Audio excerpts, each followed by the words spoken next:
இந்த தமிழ் தேசிய மக்கள் முன்னணி தெற்கிலே இருக்கக்கூடிய தமிழ் மக்களுடைய வாக்குகளை வந்து இப்போதைக்கு வந்து பெறுவதற்கு நாங்கள் உத்தேசிக்கவில்லை. அம்மை பொறுத்தவரையிலே வந்து கடந்த பல தசாப்தங்களாக வந்து தெற்கிலே தமிழ் மக்களுடைய வடகிழக்கை சார்ந்த தெற்கிலே வாழுகின்ற மக்களுடைய வாக்குகளை பெறுவதற்கு வந்து பல தமிழ் தரப்புகள் ஏற்கனவே இருக்கிறார்கள். அவர்கள் எங்களோட ஒரு புரிந்துணர்வின் அடிப்படையிலே செயல்படுகிறார்கள். எங்களோடு சொல்கிற வந்து தமிழ் தேசிய மக்கள் முன்னணியோடு அல்ல, ஆனால் ஈழத்தமிழர்களுடைய வடகிழக்கு வாழுகின்ற ஈழத்தமிழர்களுடைய தேசியவாதத்தோடு ஒரு புரிந்துணர்வோடு தான் அவர்கள் செயல்பட்டு கொண்டு வருகிறார்கள். அந்த வகையில் வந்து அவர்கள் இங்கு தங்களுடைய பட்டியல்களை போட்டு வாக்குகளை பிரிக்காமல் இருக்கின்ற வகையிலே வந்து நாங்களும் வந்து தெற்கில் இருக்கக்கூடிய வடகிழக்கு சார்ந்த மக்களுடைய வாக்குகளை அங்கே அவர்கள் பெறக்கூடிய சந்தர்ப்பத்தை இல்லாமல் செய்கின்ற வகையில் வந்து நாங்கள் போட்டி போட இப்போதைக்கு வந்து நாங்கள் விரும்பவில்லை. அப்படி ஒரு தேவையும் நாங்கள் இப்போதைக்கு கருதவில்லை.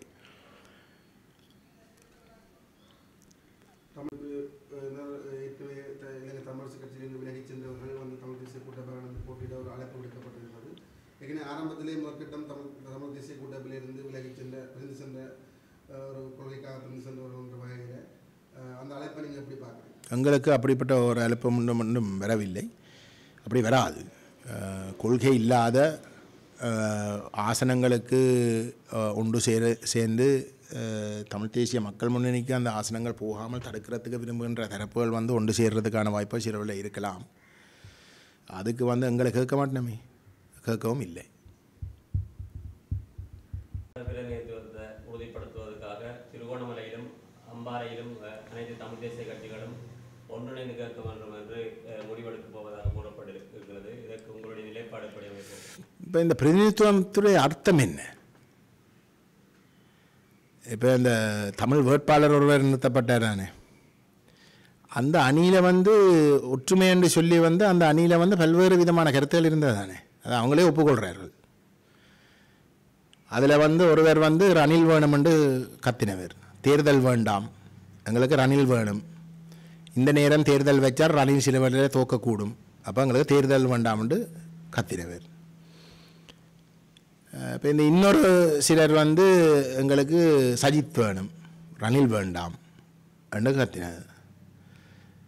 இப்போ இந்த ஒரு சிலர் வந்து எங்களுக்கு ஒன்றும் வேண்டாம் வந்து எங்களுக்கு 13ஆம் திருத்தம் வேணும். இப்போ ஒரு சிலர் வந்து இல்லை எங்களுக்கு அதுவும் வேண்டாம் வந்து எங்களுக்கு தமிழ் தேசியம்தான் வேணும். இவை எல்லாரும் ஒன்று சேர்ந்தவை, எல்லாரும் ஒன்று சேர்ந்தவை. ஒன்று சேர்ந்து வந்து வாக்குகளும் பெரிய அளவில் கிடைக்க முடியல. நல்ல காலம் வந்து நாங்கள் பயிஸ்கரிப்போடு சேர்த்து பார்க்கின்ற பொழுது வந்து அந்த அறுதி பெரும்பான்மை கிட்ட வரக்கூடியதாக இருந்தது. மற்றது எங்கட மக்களுடைய சுவாபம், இந்த தமிழரசு, இந்த பாரம்பரியம் இதுவெல்லாம் பார்க்குறதால வந்து நாங்கள் அதை எல்லாத்தையும் பார்க்க வந்து இந்த தமிழ் தேசியவாதத்தில் மக்கள் இன்னும் இருக்கிறோம்ன்றதை வந்து நாங்கள் கணக்கு போடக்கூடியதாக இருந்தது. ஆனால் நீங்கள் தனியாக எடுத்து பார்த்தால் வந்து அது ஒரு குழப்பமான ஒரு நிலைமை தான் காட்டினது. அந்த தமிழ் வேட்பாளருக்கு போடுறது இதெல்லாம் ஒற்றுமை என்ற பேரில் நடந்த விஷயங்கள்.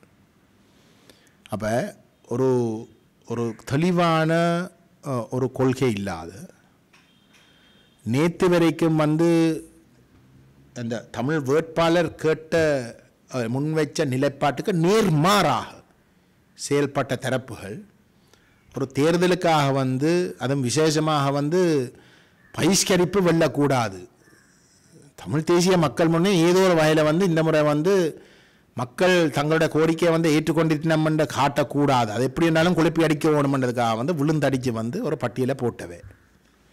சரிதானே? அதில் பல்வேறு கருத்துக்கள் எல்லாம் சொன்னவே வந்து அடுத்த தேர்தலுக்கு ஒன்று அப்படி ஒன்றும் இருக்காது, இதுக்கு மட்டும் இது எல்லாம் ஒற்றுமைக்காக என்று சொல்லி போட்டு இப்போ எல்லாரும் வந்து திரும்ப வந்து அந்த தேர்தலுக்காக பாராளுமன்ற தேர்தலுக்காக வந்து அந்த ஒற்றுமை என்ற பேரில் வந்து தொடர வேணும் என்று சொல்லி வந்து திரும்பவும் இறங்குறாங்க. அப்போ இதெல்லாம் வந்து நாங்கள் பார்த்தால் இது எந்த விதத்திலையும் ஒரு கொள்கை சார்ந்த ஒரு நிலப்பாடு இல்லை. மாறாக வந்து தமிழ் தேசிய மக்கள் முன்னணி இதில் வந்து வளரக்கூடாது, அவர்களுடைய கோரிக்கையில் மக்கள் ஏற்று நடந்ததாக நிலைமையில் இருக்கக்கூடாது என்றதுக்காக ஒரு குழப்பறதுக்காக மட்டும், அந்த குறுகிய அந்த நோக்கத்துக்காக மட்டும் எடுக்கப்பட்ட முடிவு. இப்போ பிஷப் மேர், இந்த மதகுருமேர் இந்த உண்மைகளை விளங்கி கொள்ளாமல் சும்மா வெறுமனே வந்து இந்த கோஷத்துக்காக வந்து ஒற்றுமையை பற்றி கதைக்கிறதுல அர்த்தம் இல்லை. இந்த முறை வந்து எல்லோரும் ஒன்று சேர்ந்து வந்து ஒரு ஒற்றுமை என்ற பேரில் வந்து ஒன்று போட்டி போட்டாலும் வந்து அதுக்கு பிறகு வந்து என்ன கொள்கையை முன்னெடுக்க போகிறீங்கன்னா வந்து எல்லாம் பிரிஞ்சு சிதறி போயிருக்கு. இதுங்களை முன்கூட்டியே தெரிஞ்ச இடத்துல வந்து நாங்கள் அந்த விளையாட்டுக்கு நாங்கள் தயாரில்லை. அப்போ எங்களை பொறுத்தவரையில் வந்து வணக்கத்துக்குரிய பிஷப் ஐயா அவர்களும் ஏனைய மதகுருமேரும் ஒரு நேர்மையான தரப்பு யாருன்றதை வந்து அடையாளப்படுத்தட்டும். ஆத்மீகம் வந்து ஒரு என்ன சொல்கிற ஒரு நேர்மையை பற்றி தானே கூட எங்களுக்கு சொல்லுது, நல்லமன்னு சொல்லி அதை முதல் அடையாளப்படுத்தட்டும். அந்த தரப்பு யாருன்றதை வந்து அடையாளப்படுத்தி மக்களுக்கு உண்மையை சொல்லட்டும். அதை விட்டு சும்மா திரும்ப இந்த ஒற்றுமையான போலி கோஷத்துக்கு வந்து மக்களை இழுத்து பிரதிநிதித்துவம் என்று சொல்லி வந்து அங்கே ஒரு பிரதிநிதித்துவம் கிடைச்சாலும் வந்து அதுக்கு ஒரு கொள்கை இல்லாத பிரதிநிதித்துவம் வந்து எடுத்து கொடுக்குறதுல வந்து ஒரு அர்த்தமும் இல்லை. கடந்த எத்தனையோ வருடங்களாக எத்தனையோ தேர்தலில் 2009க்கு பிறகு வந்து மக்கள் தொடர்ந்தும் வந்து ஒரு தரப்புக்கு வந்து வாக்களித்து வந்து அந்த தரப்பு வந்து எங்களை நடுத்தரவில் கொண்டு வந்து விட்டு கிடக்கு. இது நடக்கும் என்று சொல்லிக்கொண்டு வந்த ஒரே ஒரு தரப்பு வந்து தமிழ் தேசிய மக்கள் முன்னணி. அதை விளங்கி கொண்டு இந்த என்ன மத தலைவர்கள் வந்து தமிழ் தேசிய மக்கள் முன்னணிக்கு இந்த முறை வந்து எங்களோட மக்கள் வாக்களிக்க வேணும், அந்த பிரதிநிதித்துவத்தை வந்து உறுதிப்படுத்துறதுக்கு ஒரு உறுதியான தலைமை கொடுக்கக்கூடிய ஒரு நேர்மையாக செயல்படக்கூடிய முன்னணிக்கு வந்து இந்த முறை அந்த வாக்கை கொடுக்கணும் என்பதை தான் நாங்கள் அவர்கள் மக்களிடம் வந்து முன்வைக்கின்ற கோட்பாடாக வந்து நாங்கள் எதிர்பார்க்குறோம். அதை விட்டு சும்மா பேருக்கு வந்து இந்த ஒற்றுமையை பற்றி கதைக்கிறத வந்து அவர்கள் இனி நிப்பாட்டுவோம்.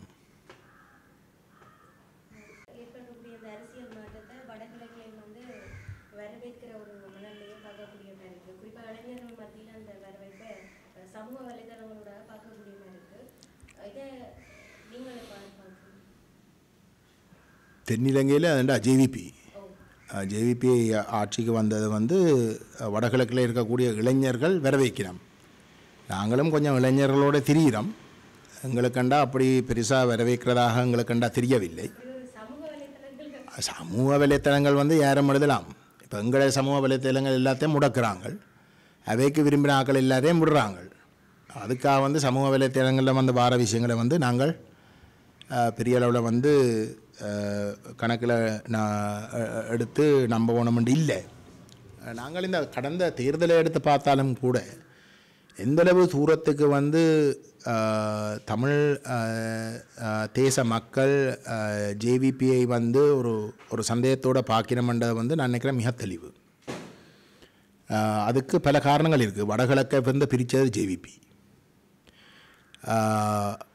இந்த போர் முன்னெடுக்கிறதுக்கு முழுமையான ஆதரவை வழங்கினது ஜேவிபி. இந்த போருக்கு ஒரு தத்துவ ரீதியான நியாயப்பாட்டை அன்றைக்கு மஹிந்த ராஜபக்சக்கு வந்து பெருசாக தத்துவம் இருக்க இல்லை, இனவாதம் மட்டும்தான் வழிகாட்டினது. ஆனால் அதுக்குண்டு ஒரு தத்துவத்தை கொடுத்து மக்களை வந்து அந்த போருக்கு பின்னால் அணிதிரட்டின வந்து ஜேவிபிக்கு மாதிரி பங்கு கிடையாது. அந்தளவு தூரத்துக்கு அவர்களுடைய அந்த பங்கு இருந்தது. அவர்களும் ஜாதிக ஹெலை உரிமையும் சேர்ந்து தான் அந்த மோசமான செயலை முன்னெடுத்தவை. கடந்த 22ஆம் ஆண்டு பாராளுமன்றம் வந்து ஒரு ஜனாதிபதியை தெரிவு செய்ய வேண்டிய ஒரு சூழல் ஏற்பட எங்களோடு வந்து ஜேவிபியுடைய கூட்டணியாக வந்து என்பிபி வந்து எங்களோட பேச்சுவார்த்தை நடத்தினார். அதில் ஜேவிபி எவரும் வர இல்லை. அந்த பேச்சுவார்த்தையில் வந்து நாங்கள் கேட்டுறாங்கள் வந்து ஏன் ஜேவிபியுடைய உறுப்பினர்கள் வர இல்லை ஏனென்றால் அவர்களே வந்த 2 நபர்களே அரசியலை வந்து ஜேவிபி தான் இந்த கூட்டில் வந்து கையாளுது அண்டு எங்களுக்கு சொல்லித்தான் கதைச்சுவே. அப்போ நான் கேட்டேன், நான் வந்து அப்படின்னா ஏன் நீங்கள் வந்திருக்கிறீங்கள், அரசியலை வந்து ஜேவிபி தான் கையாளுதுன்னா வந்து உங்களுக்கு இதில் வந்து பெரிய அளவில் வந்து ஒரு ஆதிக்கம் கிடையாது. அப்போ அவே தான் அந்த முடிவை எடுக்க போயிடும், நீங்கள் வந்து அதுக்கு முழுக்க விட்டு விட போறீர்கள் அப்படின்ற ஏன் ஜேவிபி எங்களோட வந்து கதைக்க இல்லை அண்டு கேட்டதுக்கு வந்து பதில் இல்லை. பேந்தங்களுக்கு சொல்லப்பட்ட அந்த சந்திப்பு முடிஞ்சதுக்கப்புறம் அந்த சந்திப்பில் வந்து ஒரு இணக்கப்பாடும் இல்லை. சந்திப்பு முடிஞ்சதுக்கப்புறம் அந்த சந்திப்பு நடந்ததே வந்து தயவு செய்து சொல்ல வேண்டாம் என்று எங்களுக்கு சொல்லப்பட்டது. அங்கே வந்து 13ஆம் திருத்தத்தை பற்றி கூட வந்து பேசுகிறதுக்கு தயாராக இருக்க இல்லை. நாங்களும் 13 ஏற்கிறதுக்கு தயாராக இல்லை, ஆனால் ஒரு பேச்சுக்கு 13 கூட பேசுகிறதுக்கு தயாராக இருக்க இல்லை. எல்லாத்தையும் மறந்து ஒரு புது ஆரம்பம், இலங்கையர்கள் என்ற ஒரு புது ஆரம்பத்தில் நாங்கள் பயணிக்க வேணும் என்றது மட்டும்தான் பேசப்பட்டது.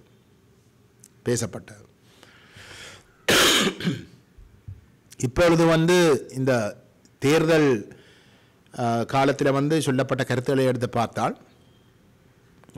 இப்போதைக்கு இருக்கக்கூடிய 13ஆம் திருத்தம், அரசியலமைப்பில் இருக்கக்கூடிய 13ஆம் திருத்தத்தை ஒரு இடைக்காலமாக வந்து தாங்கள் ஏற்பதாகவும்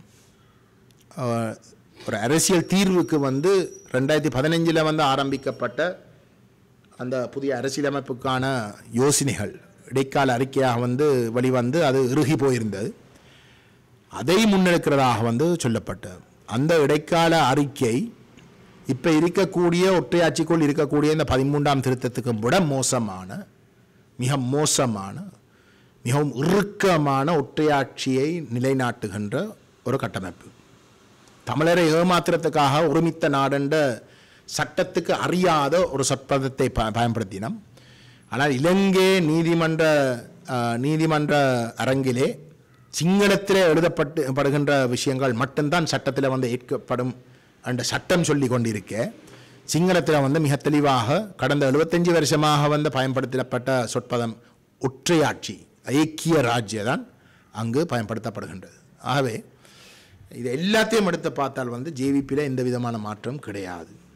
கடமைக்கு வந்து சும்மா மாகாண சபை என்று இருக்கிறதையும் இல்லாமல் செய்து ஒரு ஒரு ஒரு மிக குறுகிய அளவுக்கான அலகுகளை மட்டும்தான் அவர்கள் யோசிக்கணும் என்றது அவர்களுடைய கருத்துக்களில் வந்து மிக வெளிப்படையாக வந்து நாங்கள் காணக்கூடியதாக இருக்கின்றது. இந்த யதார்த்தத்தை மறந்து ஜேவிபிக்கு பின்னால் வந்து இளைஞர்கள் போயினம் என்றால் அவர்களுக்கும் விட முட்டாள்கள் இருக்க முடியாது. மன்னிக்கவனும் வந்து அந்த வார்த்தையை பாவிக்கிறதுக்கு, ஆனால் அவர்களுக்கும் விட ஒரு முட்டாள்கள் இருக்க முடியாது.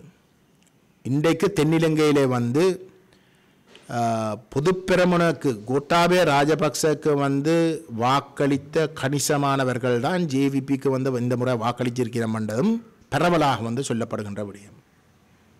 அவை அப்படிப்பட்ட ஒரு தரப்போட நாங்கள் கைகோர்த்து ஏதோ இளைஞர்கள் வந்து வாக்களித்தால் வந்து அவர்கள் எங்களுடைய கருத்துக்களை ஏற்பார்கள் என்று நினைப்பது வந்து ஒரு பகல் கனவு. என்னை பொறுத்தவரையிலே எங்களுடைய இளைஞர்கள் அப்படிப்பட்ட முட்டாள்கள் அல்ல. மாறாக அவர்கள் தமிழ் தேசியத்தோடு நேர்மையாக பயணிக்க விரும்புகிறவர்கள். P2P நடந்த பொழுது, அதுவும் போன பாராளுமன்ற தேர்தல் முடிஞ்ச கையோடு நடைபெற்றது. அப்பொழுதும் வந்து எங்களுக்கு சொல்லப்பட்ட இளைஞர்கள் எல்லாம் வந்து ஏதோ அங்கஜன் அவங்களுக்கு எல்லாம் வாக்களிச்சிருக்கிறார்கள், இளைஞர்கள் வந்து தமிழ் தேசியத்தோடு இல்லை என்று. ஆனால் அந்த P2Pக்கு வந்து முழுமையாக ஈடுபட்டது வந்து இளைஞர்கள். அது எல்லாருக்கும் கண் துறக்கிற ஒரு போராட்டமாக அமைந்தது. ஆகவே எங்களோட இளைஞர்கள் வந்து சரியான பாதையில் தான் போவார்கள். இந்த கருத்துருவாக்கம் வந்து திட்டமிட்டு வந்து சோஷியல் மீடியாவில் நடைபெறுகின்றது. அதுக்கு வந்து எந்த விதத்திலையும் வந்து அஞ்சாமல் எங்களுடைய கடமை, தமிழ் தேசியத்துக்குரிய அந்த கடமையை சரியான வகையில் வந்து செய்ய வேணும் என்றது நாங்கள் உரிமையோடு வந்து எங்களுடைய இளைஞர்களிடம் எங்களோட மக்களிடம் கேட்டுக்கொள்ள விரும்புகின்றோம்.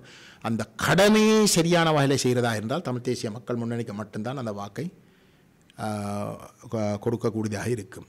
அதை நீங்கள் சரியான வகையில் நிறைவேற்றுவீங்கள் என்று நாங்கள்